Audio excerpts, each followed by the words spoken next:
सभी दोस्तों को नमस्कार। दोस्तों 61 नंबर क्वेश्चन हम लोग 7 सेट करने वाले हैं। अब 130 प्लस प्रश्नों की श्रृंखला में लगभग अब आधे क्वेश्चन यहाँ पर कंप्लीट हो जाएंगे। पीडीएफ के लिए आप यहाँ पर जा सकते हैं और नोट्स भी यहाँ पर आपको अवेलेबल है, आप जाकर के वहां पे देख लीजिए। चलिए, कक्षा 3 की अध्यापिका जो है अंकिता को पता चलता है कि शिक्षार्थी एक है जिसको शिक्षार्थियों को चलता है कि शिक्षार्थी नवीन जानकारियों को मौखिक रूप से लेने के बजाय कोई भी नवीन जानकारी मतलब नई जानकारी जो आ रही है वो मौखिक रूप से लेने के बजाय लिखित रूप में लेना पसंद करते हैं। इन शिक्षार्थियों की अधिगम शैली कैसी है? ठीक है, अच्छा प्रश्न है। मान के चले कि मैं कोई भी चीज ऐसा है जो मैं व्याख्या देना चाहता हूं, लेकिन आप कहते हो नहीं सर मुझे व्याख्या मत दो, ज्यादा ज्ञान मत दो, मुझे पीडीएफ चाहिए।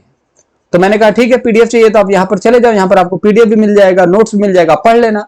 तो कोई भी ऐसी चीज है जो लिखित रूप में लेना चाहते हैं, जहां पर लिखा हुआ हो, वो व्याख्या नहीं लेना चाहते हैं, ना ही वो कहीं ना कहीं डिटेल लेक्चर लेना चाहते हैं, लेक्चर नहीं लेना चाहते, उसको क्या बोलेंगे? सिंपल सी बात है, सुनना नहीं चाहते हैं, देखना चाहते हैं। आंसर नंबर क्या होगा? सेकंड होगा। लेक्चर नहीं चाहते, सिर्फ पढ़ना चाहते हैं, दृश्य। तो इस अधिगम को कहा जाता है दृश्य शैली। आप चीजों को देख करके, और दृश्य वाली चीजें जो होती है वो क्या करती है? ग्रहण करने वाली होती है। आप चीजें समझ रहे हैं? ठीक है, दृश्य वाली जो चीजें होती हैं वो क्या होती हैं? दृश्य देख करके होता है जो, ठीक है, उसको क्या कहते हैं? ग्रहण करने वाली है। ठीक है, चलिए आंसर नंबर 2 होगा। एक अध्यापक ने कक्षा 4 में अपने शिक्षार्थियों को एक रोल प्ले द्वारा काम दिया, ठीक है, जिसमें उन्हें दी गई स्थितियों पर अपने विचारों का आदान प्रदान करना है। ओके, वह किस कौशल के संवर्धन पर काम कर रही है? अच्छा प्रश्न है। आप लोग क्लास 4 में पढ़ते हो, मैं आपका एक शिक्षक होने के नाते आप लोगों को एक रोल प्ले देता हूं। मतलब कि रोल मतलब कि कोई भी एक किरदार दिया मैंने, उसको प्ले करना है आपको, और दी गई स्थितियों पर अपने विचारों का आदान प्रदान करना है। जैसे कि आपको बोला गया, कोई भी एक किरदार दे दिया मैंने, अमरीश पुरी का एक किताब दिया, अमरीश पुरी, जिसमें मोगेम्बो खुशुआ। तो आपको मोगेम्बो खुशुआ नहीं बोलना, अपने हिसाब से कुछ बोलना है। तो किस तरीके के कौशल का मैं आपसे बात करने वाला हूं, किस तरीके के कौशल की बात मैं कर रहा हूं? ठीक है, तो कुछ ऐसा आपको अपनाना है। आपका विचार क्या कहता है उस चीज के बारे में, उस चीज के बारे में बात कर रहा है कि ये पूरे डायलॉग आपको सेम टू सेम नहीं बोलना है, कुछ अपना भी आइडिया लगाना है। बताइए, तो इसको क्या बोलेंगे? इसको बोलेंगे दोस्त वाचन। ठीक है, बोल के अभिनय तो कर ही रहे हो आप, ठीक है, लिख तो रहे नहीं हो, वाचन कर रहे हो, पढ़ तो रहे नहीं हो। सिंपल सा सवाल का सिंपल सा आंसर, आंसर नंबर 3 होगा कि आप अपने हिसाब से बोलोगे। Answer number 3 right answer. चलिए, शिक्षकों को कक्षा में पढ़ाते हुए शिक्षार्थियों की मातृभाषा का प्रयोग करना चाहिए। हाँ ठीक है, मैं अगर जो चीज पढ़ाने की कोशिश कर रहा हूं, मैं क्या कर रहा हूं, वो चीज पढ़ाने की कोशिश कर रहा हूं जो आपको आती है, जिस भाषा में आप समझ पाते हैं। अब मैं यहां पर सारा लेक्चर इंग्लिश में दूं तो 10 व्यू भी नहीं आएंगे मेरे वीडियोस पे। रीजन, क्योंकि मैं उन भाषाओं में पढ़ाने की कोशिश करूंगा जो भाषा आपको आती है। इससे फायदा क्या होगा कि यदि उन्हें उनकी मातृभाषा में पढ़ाया जाएगा तो सभी बच्चे एक समान गति से सीखेंगे। जरूरी नहीं है भाई, हर बच्चा समान गति से नहीं सीखता। ठीक है, किसी बच्चे के अंदर पेशेंस ही नहीं होता, पूरा वीडियो नहीं देखता, 2 मिनट देखता चला जाता, उसे लगता है कुछ मिलता ही नहीं है। वो हर एक चैनल पर जाके ऐसे ही 2-2 मिनट की वीडियोस देखता है और बाद में कहता है कि सिलेक्शन नहीं होगा। यार किसी चैनल को पकड़ लो, उसके सारे जो भी वीडियोस है ना उसको देखो, एक बार जितने क्वेश्चन इंपॉर्टेंट कराए जा रहे हैं उन सभी को निपटा दो। देखो मैं सारी चीजों को ना लाइन से लिखता हुआ जा रहा हूं। ऐसा नहीं है कि हर एक वीडियो में 1 से 10 तक के क्वेश्चन है, नहीं, पूरा सीरीज 130 क्वेश्चन का है, पूरा वीडियो देखो, फायदा मिलेगा। बाकी दोस्त आपकी इच्छा है, यदि शिक्षार्थी मातृभाषा में सीखेंगे तो वे सभी प्रकार के प्रश्नों के उत्तर देंगे, प्रश्न को उत्तर देंगे। ठीक है, देखते हैं। शिक्षार्थी नई संकल्पनाओं को आसानी से समझ पाएंगे तथा कक्षा में स्वयं को अधिक स्वीकृत महसूस करेंगे। ये वाला आंसर होगा, क्योंकि ज्यादा सीखना और प्रश्नों के उत्तर देना इसी चीज के लिए पढ़ाई थोड़ी ना होती है। ठीक है, भटकाव कम होगा, ये भी बात गलत है, हर एक भाषा में भटकाव है, यहां पर भी है। ठीक है, लेकिन सबसे इंपॉर्टेंट ये है कि मातृभाषा में सीखने से फायदा क्या है, इस चीज को देखिए। क्यों करना चाहिए? नुकसान तो हर जगह है, फायदा भी तो है। तो नई संकल्पनाओं को सीखने में आसानी होगी और चीजों को समझ पाएंगे और अधिक स्वीकृति से आप अनुभव करेंगे कि हाँ यार वाकई में मजा आ रहा है चीजों को पढ़ करके, और चीजें सीखने होगी तभी तो कॉन्फिडेंस बढ़ेगा। आंसर नंबर 3 राइट आंसर होगा। ठीक है, अपने आप में कॉन्फिडेंस बहुत इंपॉर्टेंट है। शिक्षक उभरते लेखकों में अच्छा लेखन कौशल कैसे विकसित कर सकता है? शिक्षक जो है एक शिक्षक है। चलिए मान लीजिए मैं एक शिक्षक हूं, उभरते लेखकों में कोई ऐसा लेखक है जो उभर रहा है, मतलब कि लिखना अब स्टार्ट कर चुका है और वो फेमस हो रहा है धीरे धीरे, तो अच्छा लेखन कौशल कैसे विकसित करेंगे? तो वो जैसे कि फेमस हो रहा है, तो अब वो अपने, जैसे कि मैं फेमस हो रहा हूं तो मैं अपने कंटेंट को कैसे सुधारूंगा। आप अच्छा लेखक बन रहे हैं, आपका ब्लॉग जो है अच्छा चल रहा है, तो अपने ब्लॉग को अच्छा करने के लिए आपकी पुस्तक छप रही है, पुस्तकों को लोग पढ़ रहे हैं, तो अब कैसे और क्या ऐसा डेवलप करें कि उसमें कहीं ना कहीं अच्छा लेखन दिखाई दे कि आप अच्छा लिखते हैं, आपके अच्छा कौशल है, लिखने का अच्छा कौशल है। तो स्पष्ट निर्देश देना ये तो गलत हो जाएगा दोस्त मेरे हिसाब से। आगे देखते हैं, समय सीमा तय करना ये भी गलत हो गया। शिक्षार्थियों के लिए किए गए अच्छे कार्य की प्रशंसा करके तथा उसे आगे और सुधार करने की विशिष्ट टिप्पणी देकर के। ठीक है, हमने आपके लिए एक पुस्तक लिखी और उस पुस्तक में मैंने अच्छा लेखन कौशल के बारे में क्या मैं अपने पुस्तक के द्वारा क्या आपको बताने की कोशिश करूंगा पुस्तक में कि ये चीज होगा। उस पुस्तक में ये होना चाहिए कि मैं आपकी प्रशंसा करूं, सुधार और विशिष्ट टिप्पणी दूं। ठीक है, अच्छाई अच्छी लिखाई में लिखने के लिए कह करके कि भाई तुम लोग ऐसा काम करो कि मैं एक अच्छे लेखक होने के नाते मैं जानता हूं कि अच्छी हैंडराइटिंग बहुत इंपॉर्टेंट है और बिना अच्छी हैंडराइटिंग के आप जीवन में कुछ भी नहीं हो। व्याकरण की त्रुटियों के बारे में बात करना कि देखो व्याकरण को ना गलत मत इस्तेमाल करना, और अगर करते हो तो उस चीज के बारे में कहीं ना कहीं फीडबैक देकर के, प्रतिपुष्टि मतलब होता है फीडबैक देकर के, आपने गलत किया तो उसको हम लोग क्या करेंगे, समझाएंगे। लेकिन इन सब चीजों से कोई मतलब है नहीं। ठीक है, मेरे हिसाब से जो आंसर नंबर होना चाहिए वो होना चाहिए आंसर नंबर 2। शिक्षार्थियों के किए गए अच्छे कार्य की प्रशंसा करके उसे आगे और सुधार करने के लिए विशेष टिप्पणी देकर के राइट आंसर होगा 2 नंबर। योगात्मक आकलन का क्या उद्देश्य है, विभिन्न विद्यार्थियों में तुलना करना। योगात्मक ये होता है कि तुलना करने से तो मतलब है नहीं। ठीक है, अभी हटाएंगे नहीं। विद्यार्थियों पर बुद्धिमान, औसत, धीमी गति से सीखने वाले का ठप्पा लेबलिंग लगाना। विद्यार्थियों के अधिगम के विषय में सूचना एकत्र करने के लिए विभिन्न तरीकों का प्रयोग करना। ठीक है, साप्ताहिक आधार पर नियमित रूप से परीक्षण कराना। तो देखो इसको आप योगात्मक आकलन क्या है, तुलना करने वाले को नहीं बोलते हैं, बुद्धिमान, औसत या धीमी गति से सीखने वालों के लिए ठप्पा लगाने को भी नहीं बोलते हैं, विद्यार्थियों के अधिगम के विषय में सूचना एकत्र करने के लिए विभिन्न तरीकों का इस्तेमाल करना। जैसे कि आप कितना अधिगम है, कितना सीख चुके हो उस चीज के बारे में यहां पर करना। जैसे कि आपका क्या लिया, 6 महीने में टेस्ट ले लिया, 12 महीने में टेस्ट ले लिया, ठीक है, 3 महीने में टेस्ट ले लिया, साथ ही साथ आपने क्या किया कि एक वाइवा ले लिया, ठीक है, ओरल टेस्ट ले लिया। तो विभिन्न तरीके हैं ये चीज जानने के लिए कि आप कितना सीख रहे हो। ठीक है, तो इसी को बोला जाता है योगात्मक। योग मतलब यार योग समझ रहे हो ना, चीजों को सीखना। ठीक है, तो योगात्मक होता है। और एक होता है रचनात्मक। रचनात्मक में क्रिएटिविटी के सहारे देखा जाता है, सिर्फ और सिर्फ ये नहीं देखा जाता कि विषय में कितना सीख रहे हो। ये देखो ये सिर्फ विषय के बारे में बात करी जा रही है, तो जब विषय की बात की जाएगी तो सिंपल सी बात है योगात्मक जाएगा। लेकिन आपका होलिस्टिक बात की जाए कि आप एक जो पर्सनैलिटी हो विषय के अलावा खेल कूद में, भाषण में, ठीक है ना, नैतिकता में, हर एक चीज में एक्सपर्ट हो, तो वो क्रिएटिव के तौर में आ जाता है। ठीक है, तो रचनात्मक आकलन हो जाता है। तो फिलहाल के लिए क्रिएटिव आकलन यही होता है किसी अलग अलग तरीकों पर बात करना, एक विषय के प्लस करते जाना। ठीक है, आंसर नंबर 3। चलिए, कक्षा 1 से बच्चों को पढ़ाने के लिए हमें मौखिक भाषा के विकास पर अधिक ध्यान केंद्रित करना चाहिए। निम्न में से कौन सा कक्षा अभ्यास क्लास 1 के शिक्षार्थियों को मौखिक भाषा कौशल में वृद्धि करने हेतु सक्षम बनाता है? ठीक है, तो मौखिक भाषा के विकास पर अधिक ध्यान देना चाहिए। मौखिक भाषा मतलब बच्चा बोलना सीख जाए अच्छी तरीके से। ठीक है, क्योंकि सारा खेल तो बोलने का, ये कम्युनिकेशन का ही है। बच्चा लिखना सीख जाए, अच्छा बोले ना तो कोई मतलब नहीं है, लेकिन बोलना सीख जाए, लिखना ना है तो भी काम चल जाता है। आप इस चीज को मानते हैं? तो अच्छा बोलना आना चाहिए बच्चे को, किसी भी तरीके का प्रॉब्लम ना हो बोलने में। तो उसमें ना कुछ अभ्यास करना पड़ेगा, कुछ कौशल विकसित करने पड़ेंगे।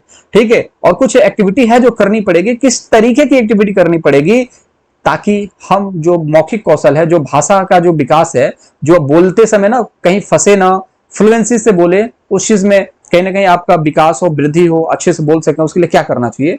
Role play. व्याकरण का खेल नहीं खेलना चाहिए। बाल गीत, वर्णमाला सीखना, वर्णमाला सीखने से कुछ नहीं होगा, रोल प्ले।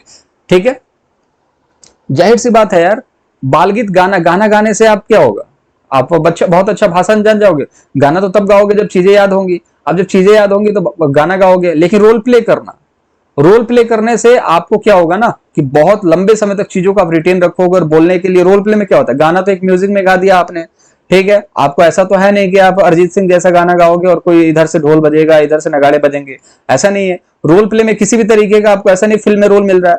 क्लास 1 का जो स्टूडेंट है वो क्लास के अंदर ही रोल प्ले करेगा। ठीक है, कभी वो लेडीज बन जाए, कभी जेंट्स बन जाए, कभी बुढ़ऊ बन जाए, कुछ भी बन जाए, लेकिन वो रोल प्ले जब करेगा तो उसके भाषा के अंदर जो विकास होगा ना वो देखने लायक होगा। तो रोल प्ले करके ही बच्चा सीखता है। आंसर नंबर फर्स्ट जो होगा राइट आंसर। चलिए क्वेश्चन देखिए, क्वेश्चन कितने बड़े बड़े हैं और इनके सामने आंसर तो शर्मा जाए, कहे कि यार तुम ही इतने बड़े हो, हम क्या करेंगे भाई।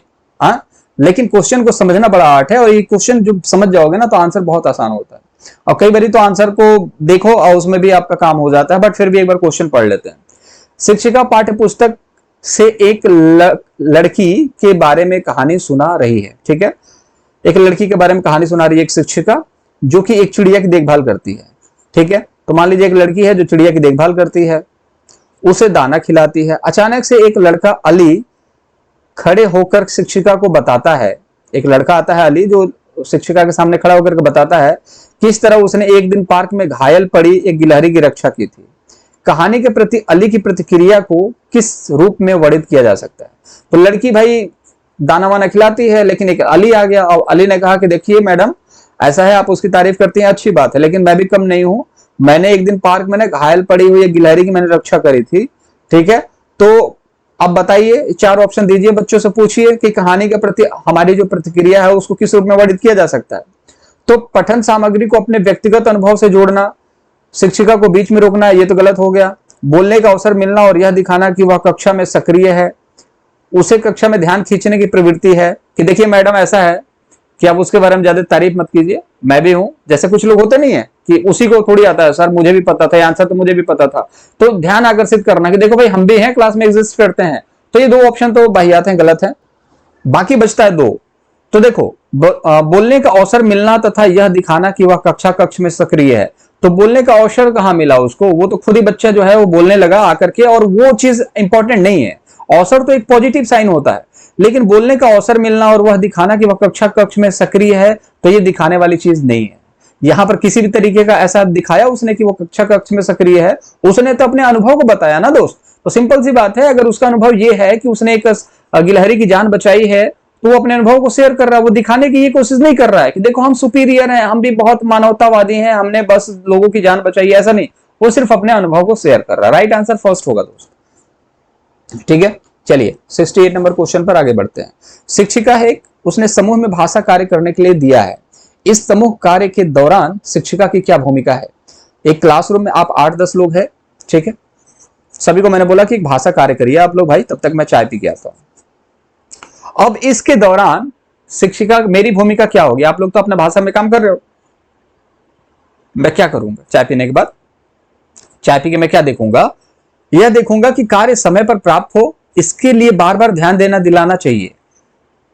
मुझे ऐसा नहीं लगता कि बार बार ध्यान दिलाने की जरूरत है। ठीक है, यह सुनिश्चित करना कि प्रत्येक समूह में प्रतिभागी बने तथा आवश्यकता होने पर उन्हें मदद देने का प्रयास करें। हाँ, ये थोड़ा सही लग रहा है कि सभी लोग ना प्रत्येक समूह में प्रतिभागी बने और आवश्यकता पड़ने पर उन्हें मदद देने की प्रयास करें। ठीक है, ये सही लग रहा है। आगे देख लेते हैं। शिक्षिका को सभी समूहों को पूर्ण स्वायत्तता देनी चाहिए, इसलिए उन्हें कुर्सी पर अलग से बैठ जाना चाहिए, इसलिए उसे कुर्सी पर अलग से बैठ जाना चाहिए। कुर्सी पर बैठ जाएंगी तो बच्चों को खुली छूट दे दो कि लो भाई तुम्हें जो करना है तुम करो, हम कुर्सी पर बैठे हुए चाय पी रहे हैं। तो ये भी थोड़ा सा गलत दिख रहा है। थोड़ा सा देखते हैं, इसमें थोड़ा सा कंफ्यूजन है, देखते हैं क्या होता है। यह सुनिश्चित करना कि विद्यार्थियों कक्षा में शोर न मचाए, ये तो गलत हो गया।